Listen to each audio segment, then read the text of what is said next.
chair recognizes Alderman Gardiner. Thank you, Mr. President. I think back to November of 23 when we were going through the budget talks, and we talked about the budget for 2024 and how we set aside $150 million for migrants. And I think about how we said, on average, we're spending about $35 million a month to go towards migrants. So therefore, as my colleague Alderman Beal just mentioned, this would only last 4 months, $150 million. And sure enough, here on April 19th, we're asking for an additional $70 million. Not to mention the $600 million already from the state and the county, which brings us somewhere near about that $1 billion mark, which Alderman Beal just mentioned. My concern is that in July, we're going to ask for another $60, $70, or $80 million. You know what we're going to do? We'll blame it on the DNCs coming. Or we'll blame it on that bad man in Texas, Governor Abbott. And we'll try to shine the light away from the reckless spending that we're agreeing on right now. That's what we'll do.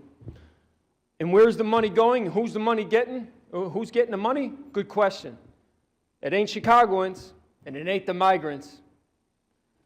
I read an article last year about the $51 million that we agreed that we would give towards the migrants. And of that $51 million, $47 million went towards administrative cost. In November, I pleaded, and I said right here, we need to pump the brakes on this bus before we go over the financial cliff, which is only hurting taxpayers in this city. Come October, you know what we'll do.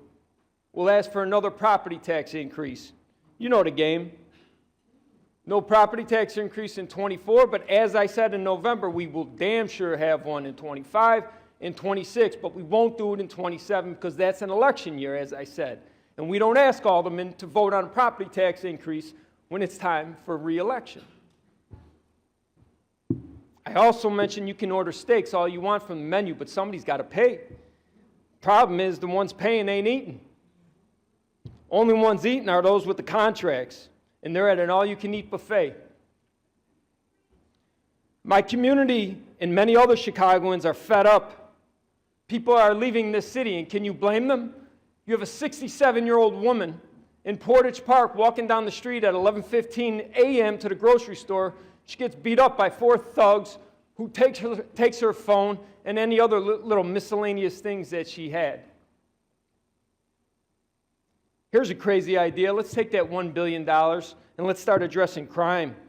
Let's invest in our black, brown, and white communities to help, Chicagoans.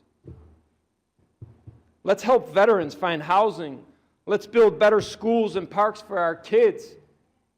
The only difference from where I stand now and where I stood in November and May of last year was that I was a no then. Today I'm a hell no. And until we start addressing the crime in this city and start helping Chicagoans, I'll continue to be a hard hell no. Thank you.